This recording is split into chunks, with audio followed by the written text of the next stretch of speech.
We have some pretty big news this evening. Mike Johnson's days as Speaker of the House could be numbered because Marjorie Taylor Greene has a parting gift for him.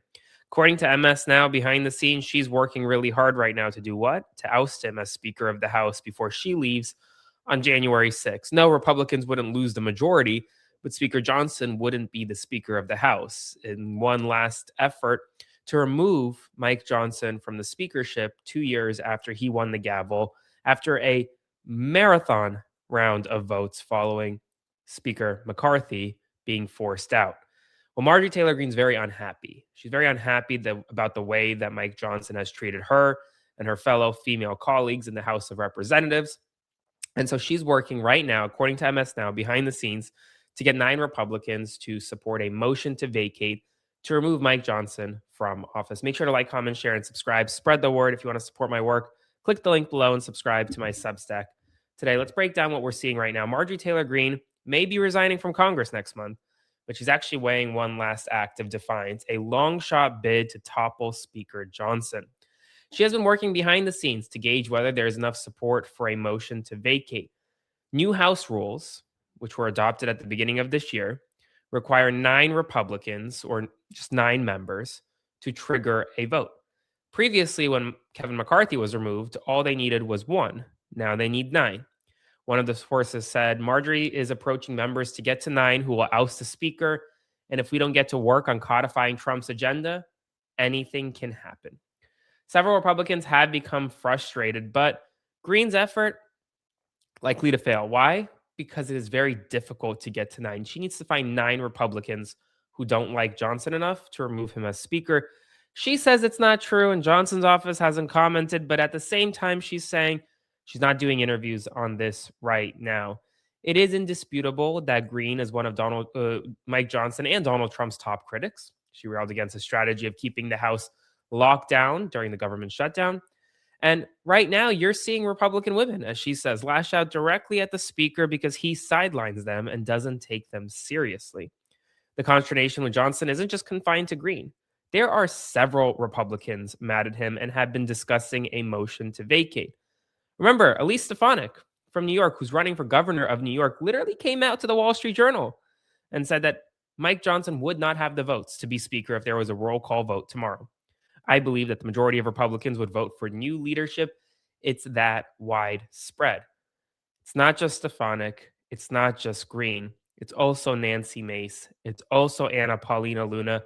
And while there are other Republicans frustrated with Mike Johnson, Thomas Massie, add him to the list as well. Because remember, right now, while Donald Trump remains supportive of Mike Johnson, saying he thinks Mike Johnson is great and that he's a fantastic speaker and that he's doing a very hard job when you have a small minority, there is consternation within the Republican caucus. Now, Congress doesn't work, as many of you all know, which means that Marjorie Taylor Greene, just has 6 more days between now and January 5th to force a vote. In 6 legislative days, they will go home for the holidays, and any vote will not succeed. So, she's worked before to try to get Johnson out with Thomas Massie. We'll see if it happens. Because remember, back then, a majority of Democrats voted to save Johnson. But now, Democrats might not actually save him. According to Hakeem Jeffries, he says, quote, "We'd have to have that discussion in terms of what House Democrats might do to the extent there is such a vote. But clearly nothing the Speaker of the House has done over the last several months has endeared himself to Democrats in the Congress." And while Mike Johnson has support from Donald Trump, obviously Marjorie Taylor Greene and Donald Trump are battling right now. And this evening, Donald Trump tried to declare himself essentially the one powerful unitary, wanting us to be more like China. I believe there'll only be one country that really benefits, and it should be the United States, and it will be if we do this, if we're unified. We have to be unified. China is unified because they have one vote. That's President Xi. He says do it, and that's the end of that. You know, we have a different system, but we have a system that's good, but we only have a system that's good if it's smart. David Sachs, could you say a few words, please? He wants to be more like China, like President Xi this evening. And you know what he's interestingly not that upset about? The Indiana Republican debacle. They rebuked him pretty soundly, rejecting his gerrymandering threats. Now he's saying he had nothing to do with it. Mr. President, in Indiana, just a few moments ago, the Senate there rejected the congressional maps to redistrict in that state. A number of Republicans voted against that redistricting effort. You have spent a lot of time talking about this. The Vice President traveled to Indiana. What's your reaction? Well, we won every other state. That's the only state. It's funny because I won Indiana all 3 times by a landslide. And I wasn't working on it very hard. Would have been nice. I think we would have picked up 2 seats if we did that.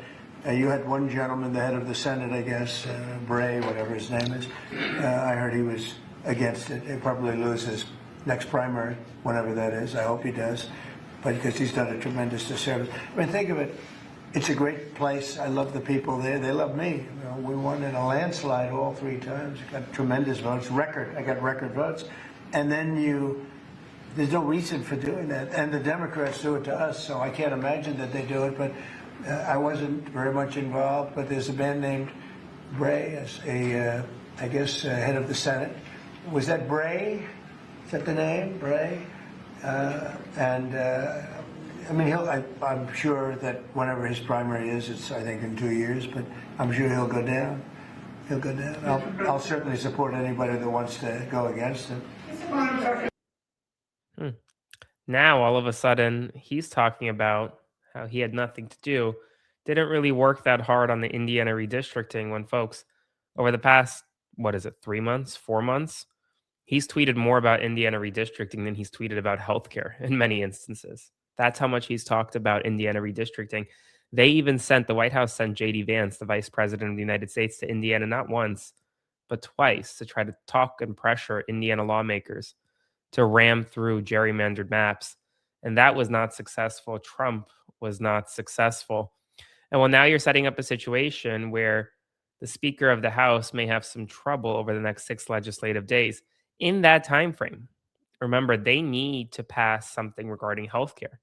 And apparently, at least as it stands right now, Republicans are going to try to put forth a proposal on healthcare in the next weekend or so. But here's the thing. Right now, there is no signs at all that essentially we're going to get anything passed regarding healthcare. No signs at all that we're going to get anywhere when it comes to legislation on Capitol Hill. But there could be a motion to vacate in Mike Johnson's stocking this holiday season. Make sure to like, comment, share, and subscribe. Let me know what you think about this news in the comments section below. Support my work by subscribing to my Substack, clicking the link below, and I'll see you very soon.